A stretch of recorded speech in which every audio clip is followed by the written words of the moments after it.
Graça e paz, irmãos, tudo bem? Eu me chamo Vitor, esse é o Ministério Casa da Graça. Como esse é o segundo vídeo do meu canal, nós estamos estudando o livro de Gálatas. Eu já fiz um vídeo, né? Eu já postei sobre o primeiro capítulo de Gálatas, né? E hoje eu vou trazer para vocês o segundo capítulo de Gálatas, né? Como posso dizer, relembrando, né, o que foi dito no primeiro capítulo. O livro de Gálatas é um livro importantíssimo para a igreja cristã. Ele é muito atual. E o Espírito Santo, através dele, né, através da vida de Paulo, direcionou a igreja na antiguidade.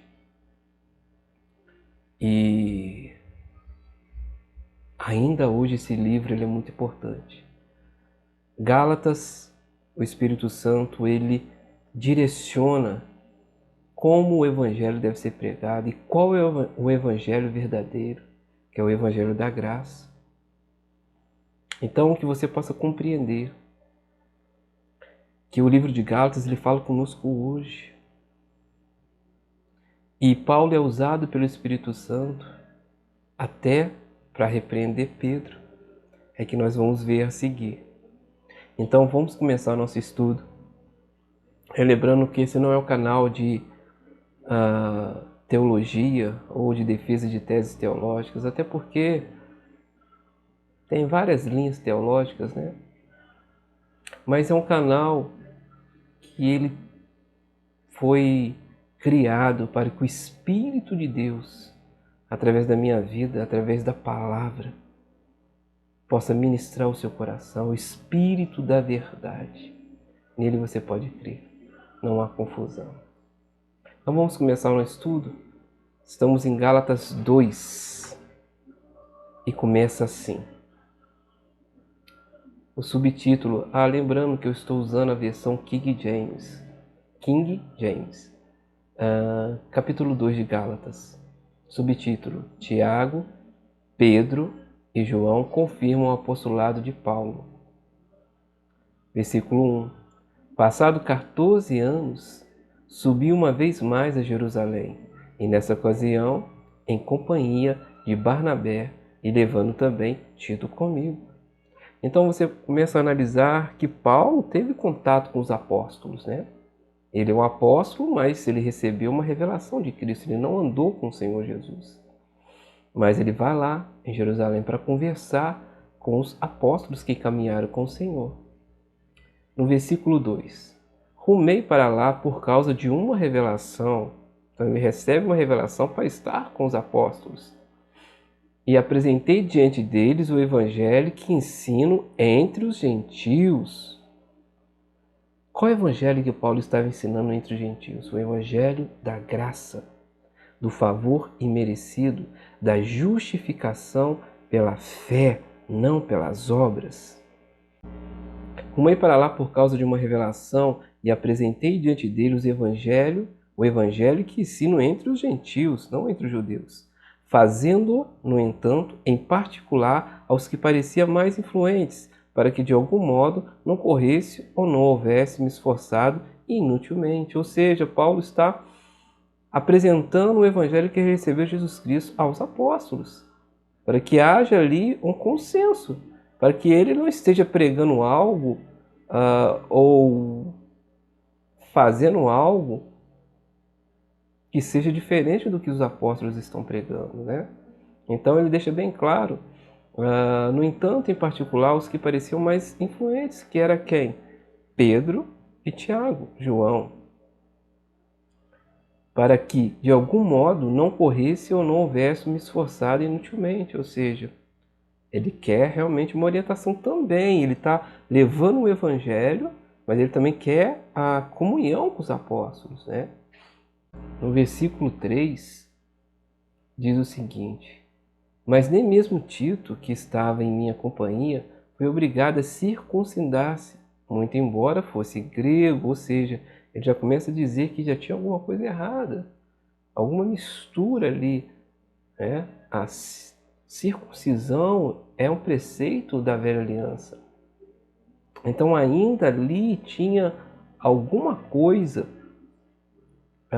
ainda sobre o judaísmo, mesmo com os irmãos salvos, com o Espírito Santo, tinha alguma coisa no ar de judaísmo, de tradição. Então ele fala, mas nem mesmo Tito, que estava em minha companhia, foi obrigado a circuncidar-se, muito embora fosse grego. Ou seja, Paulo já era circuncidado, mas o Tito era grego, então ele não foi circuncidado. Então assim, havia ali uma questão de tradição, mas Tito não foi obrigado a circuncidar, ou seja, ele não foi obrigado a se tornar um judeu. No versículo 4. Essa questão foi suscitada devido ao fato de alguns falsos irmãos judeus terem se infiltrado em nosso meio, com o propósito de espionar a liberdade que temos em Cristo Jesus e nos reduzir à condição de escravos. Esse versículo é tremendo, porque Paulo diz o seguinte: falsos irmãos, ou seja, judeus que dissimularam ser convertidos, estavam no meio dos cristãos, dos judeus cristãos, né? E eles queriam, como Paulo disse, espionar, observar e questionar a liberdade. Olha só como Paulo, com o propósito de espionar a liberdade que temos em Cristo Jesus. Que liberdade é essa? É a justificação pela fé no sacrifício de Jesus. Então, se você tem a fé no sacrifício do Senhor Jesus, já basta. Não precisa viver segundo as tradições judaicas, que são várias. Então, Cristo é a liberdade, te liberta de tudo aquilo que os judeus faziam, de purificação. Era tanta purificação que eles tinham que fazer para se alimentar, para tanta coisa. Então, a liberdade que Paulo está falando em Cristo é a liberdade disso, e que ele chama de reduzir. Lembra de novo, essa questão foi suscitada, versículo 4. Essa questão foi suscitada devido ao fato de alguns falsos irmãos judeus terem se infiltrado em nosso meio, com o propósito de espionar a liberdade que temos em Cristo Jesus, o Cristo ressurreto, Cristo Jesus, e nos reduzir à condição de escravos. Ou seja, Paulo está dizendo o seguinte: a condição de escravo é condição de lei. Compreende? Condição de lei, espionar a liberdade em Cristo a liberdade. Fora de Cristo é a condição de lei. Condição de lei é condição de escravo. A lei escraviza, Cristo liberta. Enfim, espero que eu tenha conseguido explicar esse versículo para vocês. No 5, lembrando, nós estamos em Gálatas 5, o livro de Gálatas, Novo Testamento, capítulo 2, versículo 5. Contudo, nem por um momento cedemos ou nos submetemos a eles para que a verdade do Evangelho permanecesse conosco. Olha, Paulo ficando firme no sacrifício de Jesus, porque se ele cedesse a esses falsos irmãos, ia ser um evangelho deturpado, um evangelho que mistura graça com lei. No versículo 6. E aqueles que pareciam ser influentes, olha como é que Paulo fala. E aqueles que pareciam ser influentes, ele está falando exatamente de Pedro, Tiago e João, porque são esses que foram ao monte, no monte da transfiguração. Jesus escolheu 3 e eles subiram ao monte da transfiguração. E aqueles que pareciam ser influentes, ainda que tenham sido no passado, isso não faz diferença para mim. Olha a ousadia de Paulo. Pois Deus não julga segundo as aparências humanas. Isso é importante. Deus não julga segundo as aparências humanas. E a gente sabe que o nosso meio, no meio cristão, das igrejas cristãs, hoje no Brasil, não é muito bem assim, né? Mas enfim, não estou aqui para julgar nenhuma instituição, ou tampouco dizer se uma instituição está certa ou errada. Estou aqui apenas para pregar o Evangelho da graça do Senhor Jesus. Ele continua: esses que pareciam ser muito importantes, nada me acrescentaram. Então você pode entender esse versículo de duas maneiras. Ou Paulo está sendo um pouco rude, né? ou, na verdade, ele está simplesmente falando a verdade.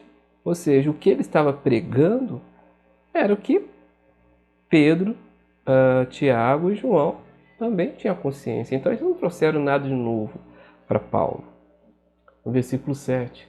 Ao contrário, reconheceram que a mim, eles reconheceram, os apóstolos reconheceram que em Paulo havia sido confiada a proclamação do evangelho aos incircuncisos, ou seja, os gentios, assim como Pedro aos circuncisos. E é verdade, Pedro pregava para judeus, né, no início.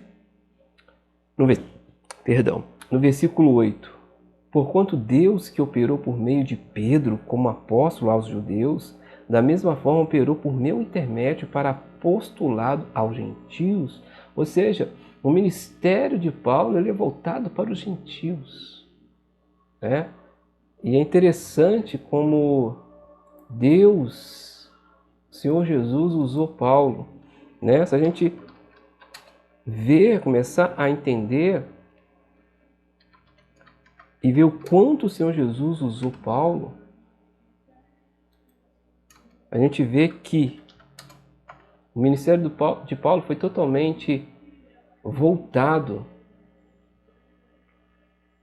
para os gentios e não exclusivamente para os judeus. Paulo, como uma pesquisa rápida que eu fiz, ele escreveu 13 cartas no Novo Testamento, né? Ele escreveu Romanos, 1 aos Coríntios, 2 aos Coríntios, Gálatas, Efésios, Filipenses, Colossenses, 1 carta aos Tessalonicenses, 2 carta aos Tessalonicenses, 1 Timóteo, 2 Timóteo, Tito e Filemão.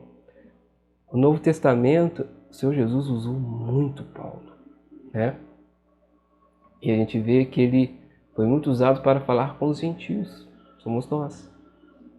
E as cartas, é interessante, irmão, como a palavra de Deus ela é atual, como ela é precisa. É incrível como a palavra de Deus é precisa. Interessante como essa carta aos Gálatas ela é tão precisa e tão atual. Mas enfim, vamos continuar. No versículo 8, né? Vou reler ele. Porquanto Deus que operou por meio de Pedro como apóstolo aos judeus, da mesma forma operou por meu intermédio para apostolado aos gentios. E quando reconheceram a graça, quando reconheceram o favor imerecido que me havia sido outorgado, dado por Jesus, Tiago, Pedro e João, respeitados como sustentáculos, estenderam a mão direita a mim e a Barnabé, em sinal de comunhão fraternal. E, concordentemente, ficou estabelecido que nós buscaríamos os não-judeus e eles os circuncisos. Olha que tremendo. A comunhão do Espírito. O Espírito Santo não é um espírito de confusão. Como os apóstolos reconheceram a graça que foi dada pelo Senhor Jesus a Paulo para pregar o Evangelho aos gentios, né? Os não-judeus, como ele disse, né? E é tremendo como Paulo ele escreve essa carta para o público-alvo que era Gálatas, mostrando primeiro como é que ele faz a introdução da sua carta, porque ele vai falar nas próximas linhas algo muito forte. Então ele embasa a sua carta mostrando que ele não está em discordância dos demais apóstolos, ele está em concordância. Ele está fluindo no mesmo espírito, o mesmo espírito que operou e opera naquele instante em Tiago, Pedro e João também estava operando nele. Então ele está mostrando, fazendo essa introdução dessa carta aos leitores, né, de Gálatas. Então ele está mostrando a sua posição e está mostrando também como posso dizer, a aprovação dos apóstolos que andaram com o Senhor Jesus. Então essa introdução da carta, ela tem essa intenção, mostrar que o que ele vai falar, o que ele vai ministrar através da carta, ela tem uma base muito forte por Deus, pelo Espírito Santo e pelos demais apóstolos. Nada menos e nada mais do que Tiago, Pedro e João. É aqueles que estavam no Monte da Transfiguração. E abrindo um parênteses aqui muito rápido, o Monte da Transfiguração tem uma mensagem muito forte. O Senhor Jesus estava orando com os três, né? Levou somente os três, e estava orando. E as suas vestes começaram a resplandecer, ele se transfigurou, e as suas vestes ficaram brancas, né? E nesse interim, nesse momento, né, apareceu dois grandes profetas, Moisés e Elias, que os judeus amavam, né, respeitavam. Moisés, nosso Deus, um homem usado por Deus. Elias nem se fala. E Pedro, naquele momento, toma a palavra. Pedro não sabia o que fazer, né? Algo extraordinário que estava acontecendo. Lembrando que o Espírito Santo não tinha sido derramado. Então Pedro e os apóstolos ainda não conheciam exatamente quem era o Senhor Jesus. E em outros vídeos eu vou explicar o porquê que eles não conseguiam acreditar. Eles tinham uma limitação em reconhecer Jesus Cristo. Então ali, Pedro, né, na emoção, na carne mesmo, diz: Senhor, quer que façamos uma tenda para o Senhor, outra para Moisés e outra para Elias? Então Pedro, o que Pedro faz? Coloca o Senhor Jesus no mesmo nível de Moisés, no mesmo nível de Elias. Esse é um erro. Esse é um erro. Jesus é o Filho. Os demais eram servos. E uma voz que veio do céu, que veio do Pai, corrigiu tudo. Este é meu Filho amado. A Ele, a Jesus Cristo, escutai. Não é mais para escutar Moisés e nem Elias. Presta atenção, deixa eu explicar. Não é para você não ler mais Moisés, tremenda passagem de Moisés. Não é para você nunca mais citar Elias nas suas pregações.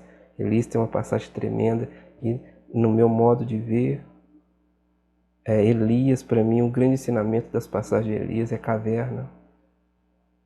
Não é quando o fogo desce. Mas é para que você entre debaixo do senhorio do Senhor Jesus e aprenda do Senhor Jesus, que é manso e humilde de coração. Como Pedro também diz em uma das suas cartas, antes de tudo, crescei na graça, no favor imerecido do Senhor Jesus e no conhecimento do nosso Senhor e Salvador, Senhor Jesus. Porque, a partir desse momento que você cresce como cristão, você é filho da nova aliança, você entende Jesus, o seu senhorio, o seu sacerdócio, que não é o sacerdócio levítico, é o sacerdócio segundo a ordem de Melquisedeque. Eu também vou explicar isso mais para frente, mas se você quiser perguntar ao seu pastor, ele também te ensina. E quando você deixa o Espírito Santo ministrar no seu coração e mostrar quem é Jesus, a partir do momento que você entende Jesus, você vai colocando óculos com as lentes de favor imerecido, com as lentes de justiça pela fé, e você põe esse óculos do Senhor Jesus, e aí você vai ler a velha aliança. Aí você vai ver Moisés, ler Moisés. E quando você ler Moisés com esses óculos, você vai ver quem Moisés de fato é, uma sombra de Jesus. Você vai ver o que de fato é Elias, uma sombra de Jesus. E o Espírito Santo vai mostrar Jesus em Elias, Jesus em Moisés e nos demais profetas da antiga aliança. Esse é o correto. Fecha parênteses. E ele, agora no versículo, lembrando, nós estamos em Gálatas, capítulo 2, versículo 10 agora. E nos recomendaram apenas que não nos esquecemos dos pobres, o que também tenho me esforçado por fazer. Ou seja, ele não é perfeito em fazer tudo. Claro. Então nós seguimos o Senhor Jesus, nós adoramos o Senhor Jesus e Ele é o nosso exemplo. Mas nós não somos o Senhor Jesus e Ele conhece a nossa limitação. Mas é Ele que é o nosso guia, Ele é a nossa rocha, Ele é a nossa fortaleza, é Ele que é a ressurreição e a vida. E aquele que crê no Senhor Jesus, mesmo que venha morrer, este viverá. Jesus é tudo. Jesus é tudo. Jesus é tudo. Versículo 11. Agora tem um subtítulo: Paulo cobra coerência de Pedro. De repente na sua versão seja de outra forma. Agora nós vamos entrar em algo tremendo. Então é o primeiro capítulo, e este capítulo agora a gente começa a entender que Paulo prepara o seu público, o público-alvo dessa carta. Ele preparou tudo. Ele chama a responsabilidade, fala do seu ministério que foi dado pelo próprio Senhor Jesus, conversa com os apóstolos que estavam em Jerusalém, entra em comunhão, mostra que recebeu, né, a confirmação, o apoio, né, dos apóstolos, né, e agora ele vai falar algo tremendo. Vamos lá. Versículo 11. Quando, porém, Pedro chegou a Antioquia, eu o enfrentei face a face por causa da sua atitude reprovável. Olha a ousadia do Espírito Santo a ousadia dada a Paulo através do Espírito Santo. Quando, porém, Pedro chegou a Antioquia, eu o enfrentei face a face por causa da sua atitude reprovável. Antioquia é uma cidade dessa região de Gálatas e ela foi muito citada em Atos dos Apóstolos, que também Paulo ali aparece, tendo contato com os apóstolos, né?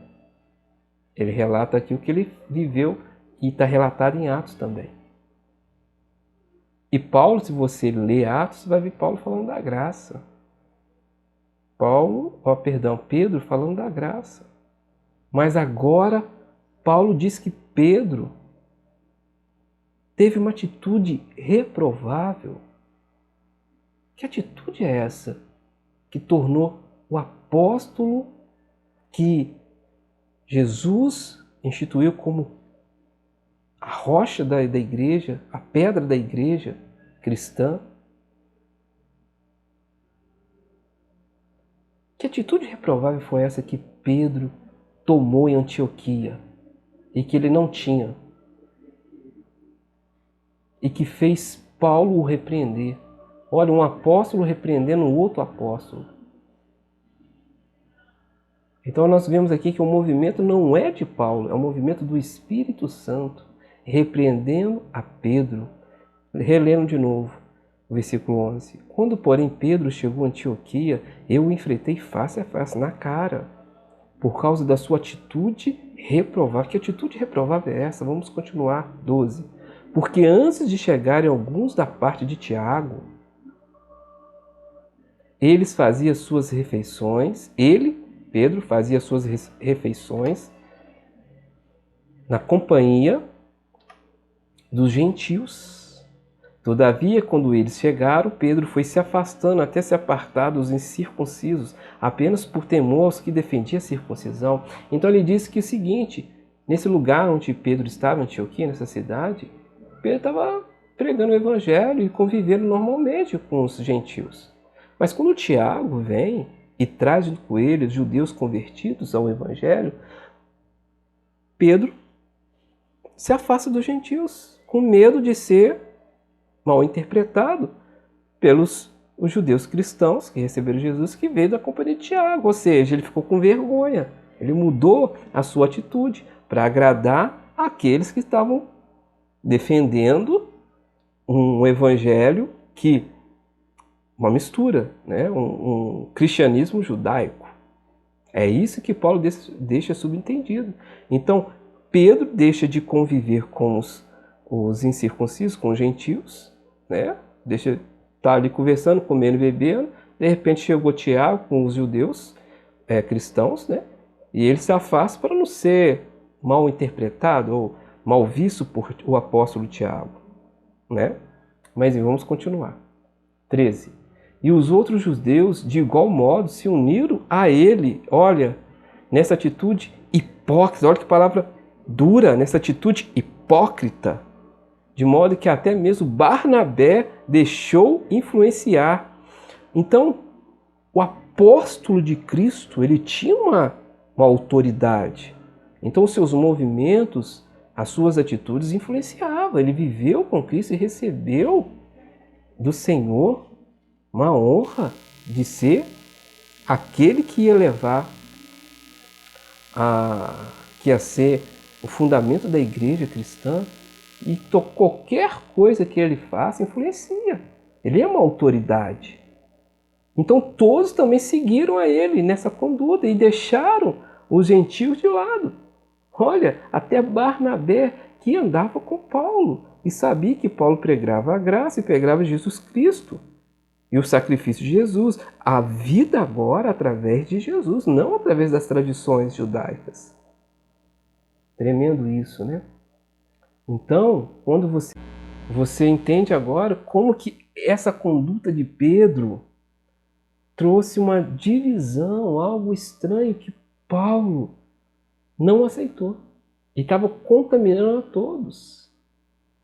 No 14, contudo, assim que percebi que não estava, Paulo falando, que não estava se portando de acordo com a verdade do Evangelho, de acordo com a verdade do Evangelho, olha, repreendi a Pedro. Qual que é a verdade do Evangelho? É Jesus Cristo, o Senhor, e através do seu sacrifício, Jesus cumpriu a lei por nós. Nós não vivemos mais pela lei, mas vivemos sim pela obra do Senhor Jesus na cruz. E chegamos ao Pai através do sangue do Cordeiro e não mais pelas obras. Somos justificados por Jesus Cristo, não justificados pelas obras. É isso que Paulo está dizendo. Isso que ele está falando, que não está de acordo com o Evangelho. 14. Quando assim que percebi que não estavam se portando de acordo com a verdade do Evangelho, repreendi Pedro. Olha, repreendendo o apóstolo de Cristo. Repreendi a Pedro diante de todos, na cara de todos. Olha a autoridade de Paulo. Olha a coragem que o Espírito Santo deu a Paulo. Lembre-se que não é Paulo aqui falando por si só, o Espírito de Deus usando Paulo para direcionar a igreja. Repreendi a Pedro diante de todos. Se tu, sendo judeu, olha só que Paulo vai falar com Pedro, se tu, sendo judeu, vives como gentios, vive como os gentios e não conforme a tradição judaica, por que obrigas os gentios a viver como judeus? Olha a pergunta que Paulo faz para Pedro. Se tu, que é judeu, vive, porque Jesus o libertou, Jesus tirou da escravidão, das tradições, e agora você vive pela fé na obra do Filho de Deus. Pedro estava vivendo como gentil, claro. Por que ele está obrigando agora os gentios a viver como judeu? Não dá para entender isso que Paulo está dizendo. 15. Nós, judeus, Paulo falando, nós, judeus de nascimento e não pecadores como os gentios, estamos plenamente conscientes, entretanto, que o ser humano não pode ser justificado pela prática da lei, mas somente por meio da fé em Jesus Cristo. Ponto. Aqui que está o X da questão. Paulo está repreendendo a Pedro a sua atitude estranha. Ora, você não foi, Paulo falando para Pedro, você não foi justificado por Cristo? Ele não cumpriu a lei por você, porque está escrito, todo aquele que for pendurado no madeiro se torna, como posso dizer, todo aquele que é pendurado no madeiro, esqueci a palavra, amaldiçoado, se torna maldito. Todo aquele que é pendurado no madeiro se torna maldito. Jesus foi pendurado no madeiro pelos pecados dele ou pelos nossos pecados? pelos nossos pecados. Então o Senhor Jesus se tornou maldito por nós. Então Pedro sabia disso. Em Atos dos Apóstolos, se você ler, eu convido você a ler Atos dos Apóstolos, Pedro defende a graça e a justificação pela fé. E agora ele toma essa atitude, né, de misturar as coisas, de misturar Cristo com lei, graça com lei. Então, eu vou ler de novo o versículo 16. Estamos plenamente conscientes, não é uma coisa que eles não sabiam, estamos conscientes. Entretanto, que o ser humano não pode ser justificado, se recebe justiça pela prática da lei. A lei não foi dada ao homem para ele receber justiça, não. A lei, isso está escrito em Romanos, mas é para um estudo de outro vídeo. E Romanos diz exatamente que a lei ela foi dada para que o homem perceba que ele precisa de um Salvador. Para que o pecado, a lei veio para que o pecado brote. E você realmente entenda que você precisa de um Salvador, porque a lei é santa, perfeita, e o ser humano imperfeito nunca vai conseguir ser justificado, porque o ser humano nunca vai conseguir cumprir a lei. Somente um, que foi perfeito, cumpriu por todos nós a lei.